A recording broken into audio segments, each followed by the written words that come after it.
नमस्कार दोस्तों, यूपी की सियासत अब दिल्ली तक पहुंच चुकी है। यूपी में जो खेल चल रहा था अब वो दिल्ली के दरवाजे पर दस्तक दे रहा है। कहीं ना कहीं भैया बहुत बड़ा खेला इन दिनों होने वाला है और इस खेल की शुरुआत केशव प्रसाद मौर्य के जरिए कर दी गई है। केशव प्रसाद मौर्य के साथ योगी आदित्यनाथ और जेपी नड्डा और बीजेपी के कार्यकर्ताओं की एक बैठक चल रही थी। बीते दिनों की बात है दोस्तों, ज़्यादा दिन भी नहीं हुआ है और हमने आपको वो खबर भी दिखाई थी जिसमें केशव प्रसाद मौर्य ने खुल्लम खुल्ला कह दिया कि संगठन से बड़े कुछ हो ही नहीं सकता है उनके लिए, कोई नेता उनके लिए कुछ नहीं है सिवाय संगठन से बड़े। और इस बात की जैसे ही सुगबुगाहट सामने आई, लोगों ने बताना शुरू कर दिया कि लो भैया, इनकी तो दो फाड़ यहीं पर नज़र आ गई है। आप सभी को पता है कि कैसे उत्तर प्रदेश की राजनीति में केशव प्रसाद मौर्य का एक बड़ा चेहरा रहा है, लेकिन उस चेहरे को बार बार पीछे धकेलने की कोशिश की गई। सीएम बनने उन्हें नहीं मिला। उनका दर्द भी कई बार ऐसे मौक़ों पर छलक उठा है। हालांकि वो डिप्टी सीएम बने हैं, लेकिन सीएम की जो कुर्सी होती है उसकी बात कुछ अलग है और वो हमेशा से चाहते थे कि उत्तर प्रदेश की कमान उनके हाथों में रहे। उनकी ख्वाहिश थी, उनकी इच्छा थी और उन्होंने इच्छा मारकर योगी आदित्यनाथ को आगे बढ़ाया।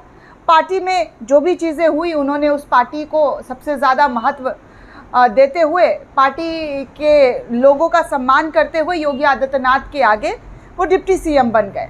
हालांकि जब उत्तर प्रदेश में बीजेपी जीती थी तो खबर यही आ रहा था कि डिप्टी सीएम जो बने हैं अभी केशव प्रसाद मौर्य, वही सीएम बनेंगे।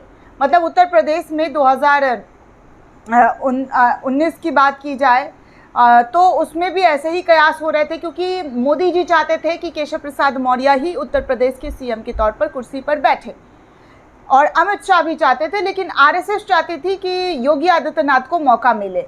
तो ये तो पुराने दिनों की बात है, लेकिन जो दर्द है वो पुराना छलक ही जाता है। जितना भी आप अपने दर्द को छुपाने की कोशिश करेंगे, वो दर्द आपका बाहर आ ही जाता है। और अब ऐसा बाहर आ गया है दोस्तों कि केशव प्रसाद मौर्य को दिल्ली बुला लिया गया है। 2 दिन पहले जेपी नड्डा के साथ मुलाकात, बात, और अब दिल्ली में उनको स्वागत करने के लिए, सत्कार करने के लिए मीटिंग बुला लिया गया है। और इस मीटिंग में क्या हो रहा है, सबसे पहले मैं आपको ये बताना चाहूँगी कि क्या क्या खेल उत्तर प्रदेश के अंदर नज़र आ रहा है। कहा यह भी जा रहा है दोस्तों सूत्रों के हवाले से कि योगी आदित्यनाथ के इस्तीफे के बाद सीएम के तौर पर केशव प्रसाद मौर्य को ये कुर्सी मिल सकती है, क्योंकि उत्तर प्रदेश में आप सभी जानते हैं योगी आदित्यनाथ के नेतृत्व में भारतीय जनता पार्टी ने कितना बुरा प्रदर्शन किया, कितना बेकार प्रदर्शन किया है। और हालत ये है कि अब केशव प्रसाद मौर्य को सूत्रों के हवाले से, अभी कंफर्मेशन नहीं है दोस्तों, लेकिन सूत्रों के हवाले से खबर आ रही है दिल्ली बुलाया गया है और दिल्ली में कुछ अहम फैसले लिए जा सकते हैं। एबीपी न्यूज़ के हवाले से ये खबर आ रही है और कहा जा रहा है कि यूपी के डिप्टी सीएम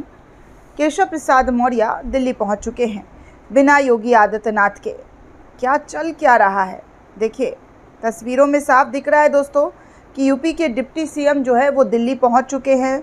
उनको गुलदस्ते के साथ जो है स्वागत हो रहा है। केशव प्रसाद मौर्य के नेतृत्व से चर्चा जो है वो काफ़ी और ज़्यादा गहमा गहमी हो गई है, क्योंकि उन्होंने कह ही दिया कि संगठन से बड़ा कुछ हो ही नहीं सकता है। तो कई मायने में उन्होंने ये भी बता दिया कि उत्तर प्रदेश में योगी आदित्यनाथ की जो अहमियत है कुर्सी की, उनके नज़रों में क्या है, क्योंकि उन्होंने साफ साफ कह दिया संगठन ही उनके लिए सबसे ज़्यादा इम्पॉर्टेंट है, नेता वेता उनके लिए कुछ मायने नहीं रखते हैं। तो ये बातें केशव प्रसाद मौर्य की शायद जेपी नड्डा, जो अभी नए स्वास्थ्य मंत्री बने हैं और बीजेपी के अध्यक्ष भी हैं, तो उनको भा गई होगी। तभी तो जेपी नड्डा ने उनको दिल्ली बुलाया है और दिल्ली बुलाकर क्या किया, उनको क्या कमान दिया जाएगा, कौन सा पद दिया जाएगा, फ़िलहाल तो सस्पेंस है। लेकिन अचानक से दिल्ली पहुंच जाना केशव प्रसाद मौर्य का, ये अपने आप में बहुत बड़ा सस्पेंस ज़रूर है दोस्तों, क्योंकि खेल शुरू हो चुका है। और यूँ ही कोई खबर ऐसे नहीं आती है, जब तक, कहा था ना मैंने पिछली बार भी अपनी खबरों में, कि जब तक आग जहां लगती है वहीं से धुआं निकलता है। और आग उत्तर प्रदेश की राजनीति में अपने अपनों को ऐसी लगाई गई है कि ये अपने अपने अब सगे और सौतेले में फ़र्क करने का जो उनका आँखों का पर्दा है वो उठता हुआ नज़र आ रहा है। मोदी जी जब से बहुमत में सरकार ना ला पाए, तब से नेताओं के तेवर, मंत्रियों के तेवर और तो और उनके खुद के सगे करीबी नेताओं के तेवर बदलते हुए नज़र आ रहे हैं। मिजाज कुछ बदला बदला सा नज़र आ रहा है दोस्तों। तो ये इस वक्त उत्तर प्रदेश की राजनीति में नज़र आ रहा है कि उत्तर प्रदेश की राजनीति अब दिल्ली दस्तक दे चुकी है और दिल्ली से कुछ बहुत बड़ा विस्फोटक निकल कर सामने आने वाला है। कोई विस्फोटक खबर जो है वो सामने आ सकती है। दोस्तों, इस पूरे रिपोर्ट को लेकर आप क्या सोचते हैं, आपकी क्या प्रतिक्रिया है, हमें कमेंट करके ज़रूर बताइएगा। साथ ही साथ चैनल को ज़्यादा से ज़्यादा लाइक, शेयर और सब्सक्राइब करना बिल्कुल भी ना भूलें।